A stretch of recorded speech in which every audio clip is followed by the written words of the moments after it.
চুনারঘাটের আলোচিত ভাইরাল মার্জিয়ার সর্বশেষ আপডেট শুনতে সাথেই থাকুন। আসসালামু আলাইকুম।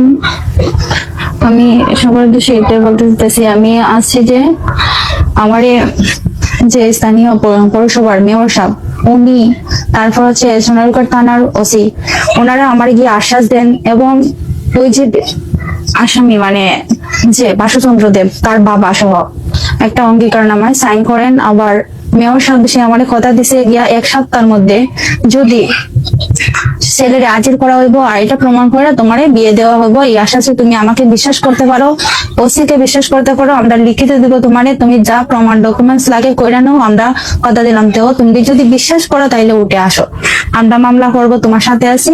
পরবর্তীতে তোমারে আমরা 1 সপ্তাহ পরে ছেলেরে দইরা আনা হইব, উপস্থিত বাবা যেমনে করবো এটা আমরা জানি না, কিন্তু কইরা দিতে হইব। আমার এটা সে বলছে যে সে কইরা দিত কেমনে, তার ছেলে উপস্থিত করবো সেটা সে জানে, কিন্তু সে উপস্থিত করতো 7 দিনের ভিতরে।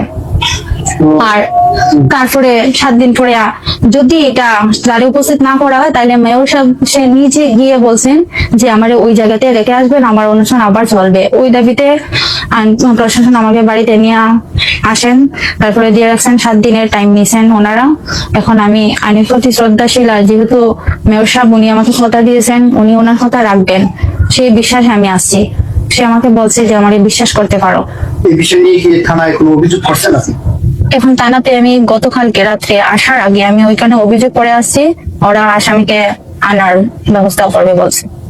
বিশেষ করে আপনি যদি তারা এই বিষয়টা না মেনে নেয় তাহলে আপনার করণীয় কি, বা আপনি কি পদক্ষেপ নেবেন পরবর্তীতে, আপনার কি পদক্ষেপ? বিষয়টা মেনে নেওয়ার বলতে গেলে তার বাবা তো অঙ্গীকারনামায় সাইন করছে যে নিবে, তারপরে যদি না নেয় তখন আমার আবার অনুসরণ হবে ওই জায়গাতে। আর ওই জায়গাতেই মনে করেন যারা আমার দায়িত্ব নিয়ে আমাকে ওইখান থেকে সরাই নিয়ে আসছিল, তারা যদি আমাকে ন্যায় বিচার না পাইয়ে দেয়, মেয়র সাহেব ওসি ওরা আমাকে নিয়ে আসছিল, ওরা যদি না দিতে পারে তাহলে আমি ওইখানে গিয়ে বিষ খাই মরবো, এছাড়া আমার আর কোনো পথে নেই।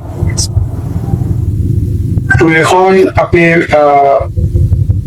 মানে কি অবস্থায় আছেন বর্তমান যে অবস্থা, আপনার কি নিরাপত্তা?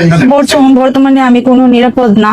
এখনো আমি থানায় জানাইছি যে আমার বাড়িতে অনেক লোক জড়ো হইতেছে, অনেক সাংবাদিকের ভিড় হইতেছে, সেজন্য আমি আমার বাড়ি থেকে আমি অন্য জায়গাতে আসছি, আমি অন্য একটা জায়গাতে এখন ওইখানে যে কতক্ষণ আমি নিরাপদ সেটাও জানি না, কতক্ষণ থাকতে পারবো, কিন্তু আমি মেয়র সাহেবকে জানাইছি, তারপর ওনারা বলছেন যে নিরাপত্তার ব্যবস্থা করবেন। এখন নিরাপত্তার ব্যবস্থা কি ওনারা করবেন বুঝতেছি না, ওনারা তো আমার থাকার ব্যবস্থা করে দিতে হবে, আমি কোথায় থাকবো?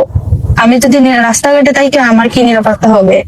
ছেলের পক্ষ থেকে কি কোনো হুমকি নাটক কোনো কিছু আসছে?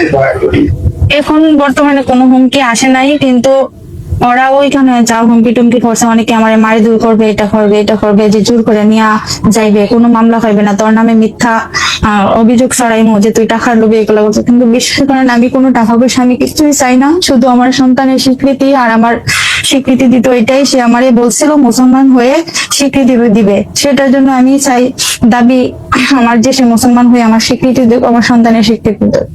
আর একটা বিষয় আপনি বলছিলেন যে আপনাকে নাকি কি একটা খাওয়াই দিছিল ওইখানে থাকতে, তারপরে খাওয়াই দিছে বলতে গেলে ওইখানে তো বসার পরে মেয়র সাহেব গেছিলেন, উনি বলছেন পানি খাওয়ার জন্য, আমি পানি খাইছি, খাই নাই, তখন আমি বলছি খেতে হবে না, উনি বলছেন আমার কথা রক্ষা করতে খাও, ওর মা দিছে ভিতর থেকে পানিটা, ওই পানিটা খাই। আর তখন আমি অনেকগুলা লোক ছিল, ওরা সামনে আমার বমি টমি হইতে আসতো, তারপরে একটু হয়েছে কিন্তু কিছু হয় নাই ওই সময়। তারপর আমি আসার পর থেকে একটু পেইন হইতেছে, আমার অবস্থা মানে বুকে ব্যথা হচ্ছে।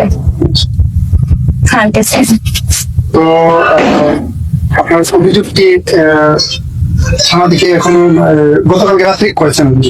জি। তো দর্শক, আমরা এই বিষয়টি আসলে জানার জন্য ওনার খুঁজে আমরা আসছিলাম। তো যাই হোক, আপনারা সর্বশেষ আপডেটটি আমি দেওয়ার জন্য মূলত ওনাকে অনেক কষ্ট করে আসলে ওনার সাথে যোগাযোগ করেছি, এই বিষয়টি দেখানোর চেষ্টা করেছি, এবং ওনার যে বক্তব্য রয়েছে আমরা জানতে পেরেছি যে উনি পরবর্তীতে আবারও যদি ওনার যে দাবিটি যদি রাখা না হয় তাহলে উনি আবারও অনশনে বসবেন এবং উনি বিষ পান করবেন।